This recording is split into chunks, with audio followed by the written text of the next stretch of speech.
This is Aneesh calling from Dubai. Welcome. Just before we get started, Aneesh, I see you're on a web client, and yes, we can hear you already. As a reminder, we've got lines open. If you're a theist out there that has an argument for the evidence, especially for the existence of a God, just call in and let us know what God and what your actual evidence is. But if you just say, I believe it because I prayed, that's not going to be convincing. And if you just go down well, I don't see how this could happen, that's probably not going to be convincing either. Hopefully, Aneesh has called with the proof for the existence of God, as it says here.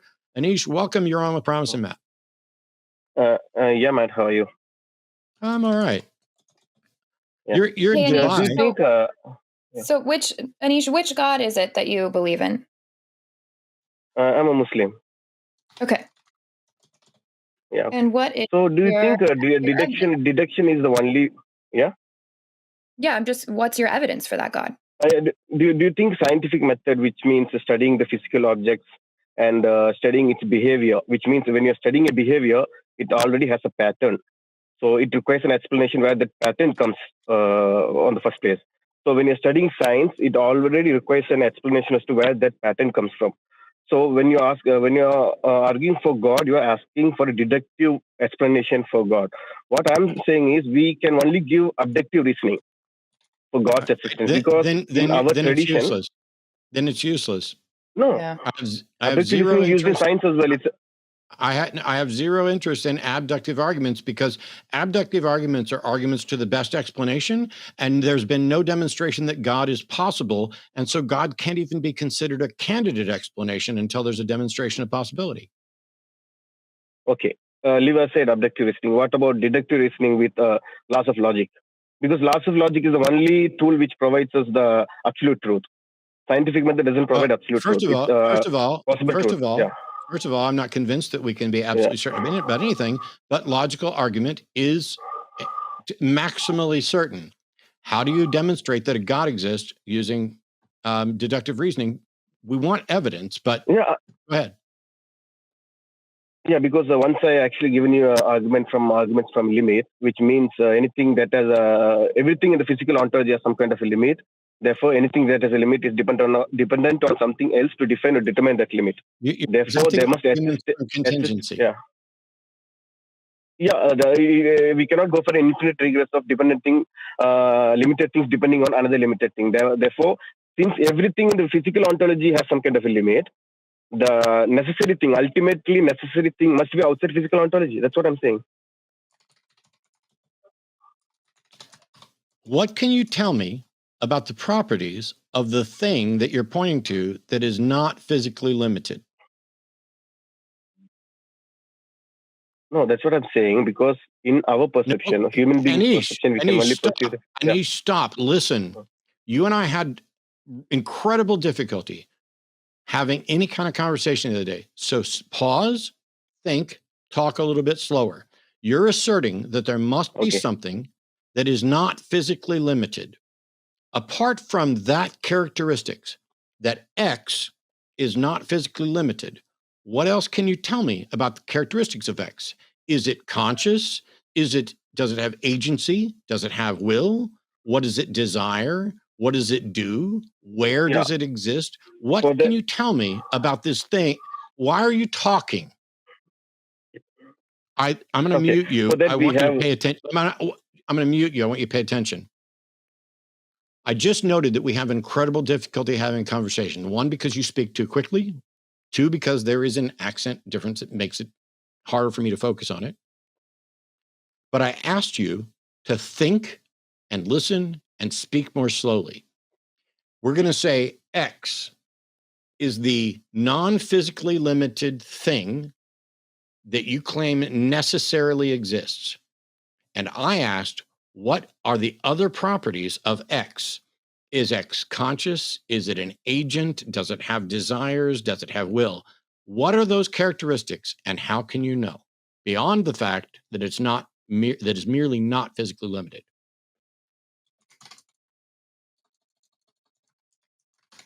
Hello. Yeah. Yes. You're live. Since human beings are limited by their perception, we can only perceive the physical ontology. Therefore, I'm not discussing about the nature of the different ontology outside my perception. Point number one. Point number two is Aneesh, I've already then you have no answer. Then you have no answer. But I can prove the existence of such ontology. No, listen to me. I asked a specific question.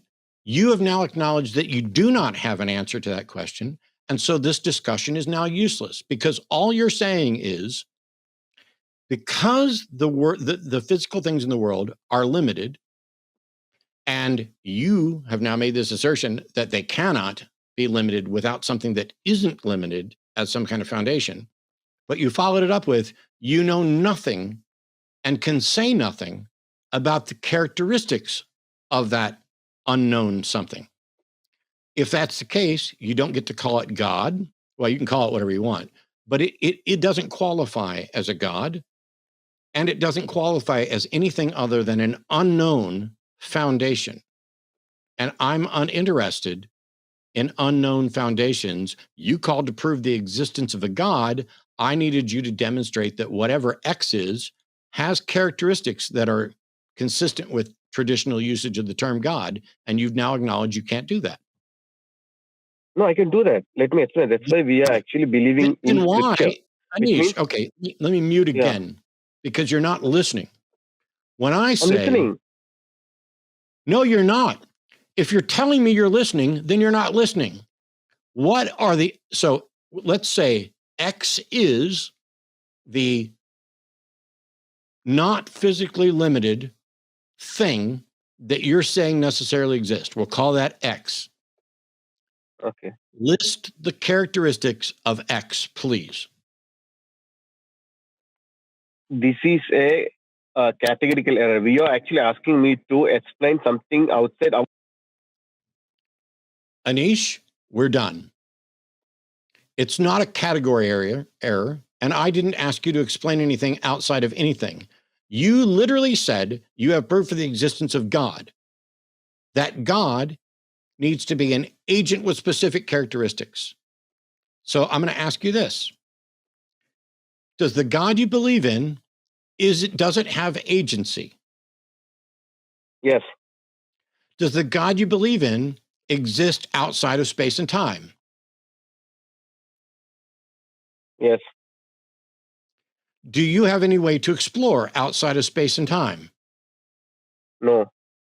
Do you have any way to show that the God you believe in is the X we were just discussing? Yes. Then why, a minute ago, did you say that you can't speculate about the ontology of something like X? No, and now you I can prove the existence of. You just interrupted me again, motherfucker. Jesus. I give up. I'm not following this at all. So to me, it just sounds like no evidence. So we're just assigning words to new things. He hung up.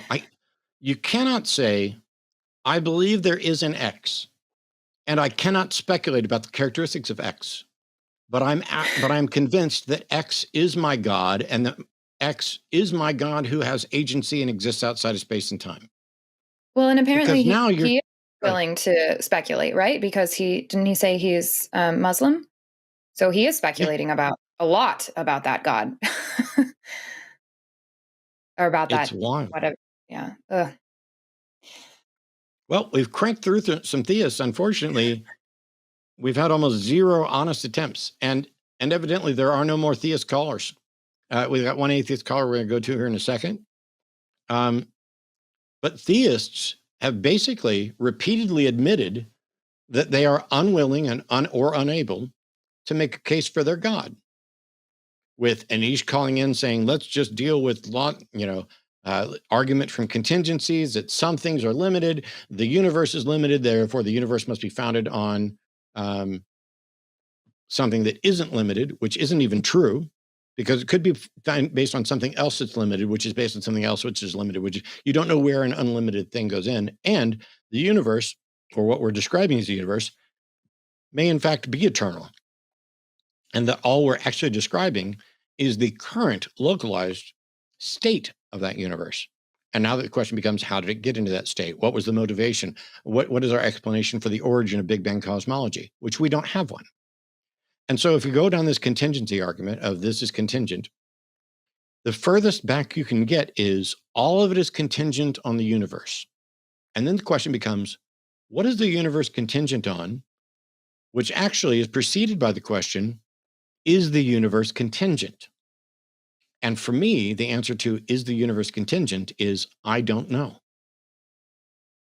Yeah. And when you say that it is contingent and that you have discovered that it is contingent on a God, you need to be able to tell me what you know about that God and how you know that it's contingent on a thinking agent. It's always really, I want to know your thoughts on this. It's very interesting to me when somebody calls in and they say that they are a Christian or they are Muslim and therefore they believe in a very specific God. And yet they want to start their argument off with a very vague, abstract evidence, in air quotes, of a vague God. Because to me, if you believe in this very specific God, then where's your very specific evidence for that very specific God? Why do you have to go around this long way? Go ahead and prove that Jesus is God. Like, do it all at once. Why do you have to take me down this very weird rabbit trail? That's kind of how I know you're not going to get anywhere in this conversation. Because if I knew, let's say I'm claiming that unicorns exist, and I say, well, there's magical beings that exist. Let me first prove to you that magical beings exist, and then I'll prove to you unicorn. Why not just show me the unicorn? Just get there first. I don't understand this abstract, like Jordan Peterson type stuff of just saying a lot, and then we still get nowhere. But anyways, I see we got another theist calling in, which is great because I'm in my comment section right now just having theists trying to debate me, and I'm saying, go ahead and call us. Let's hear your argument. A bunch of people can hear the argument. Yeah, part of it comes from Muslim imams who, there was a famous one whose name I'm going to forget, who says he prefers to argue with atheists over Christians because, and this is a joke, and it builds to something else, but he prefers to argue with atheists because atheists say there is no God, and Islam says there is no God but Allah, which means we're most of the way there. And then there's another line of thought that is, if you're already convinced that there must be a God, it makes it easier for us to convince you that there is a God. Because let's say that Promise and I today, because of a caller, reached the conclusion that there must be some God out there. There must be some God to serve as, let's say, the origin of existence. And we don't know anything about that God. So now we begin an exploration. We may be right that there's a God out there, or we might just both be wrong. But now we're going to go out and look for what God is the right one. Our search is already biased, such that we are no longer looking for what is the correct explanation for the origin of everything. And instead, it is which of these gods that we've been presented with is the right one to serve as an explanation for the universe. So the second we've accepted that there's a God, whether there is or not, we have narrowed our focus. The problem is, it's good to narrow your focus, but you should only narrow it on the things that are demonstrable. If we find a dead body, we should narrow our focus to things on Earth, probably. And then we can narrow it further and further and further. And this is why we get down to which people were there, who has an alibi, but we don't have to evaluate. I don't have to, if I find a dead body here in Austin, Texas, I don't have to fly to India and start interviewing people there to see where they were last night at 10 p.m. It's good to narrow the focus. That's what you're trying to do. What we can't do and shouldn't do is allow our search for the truth to be unwarranted by being narrowed in ways that it shouldn't. Because if you start with a flawed assumption that inadvertently excludes the right answer, you will never find the right answer. You can't do it. And so that's why I'm unwilling to say, oh, okay, I'm not going to demonstrate that a God, or not going to accept that a God is possible. It needs to be demonstrated. But I'm willing to accept things like that just for the sake of argument to consider other stuff. Hey, thanks for watching that clip. Did you know we saw what you were doing when you watched it? We saw all of it. All of it. All of it.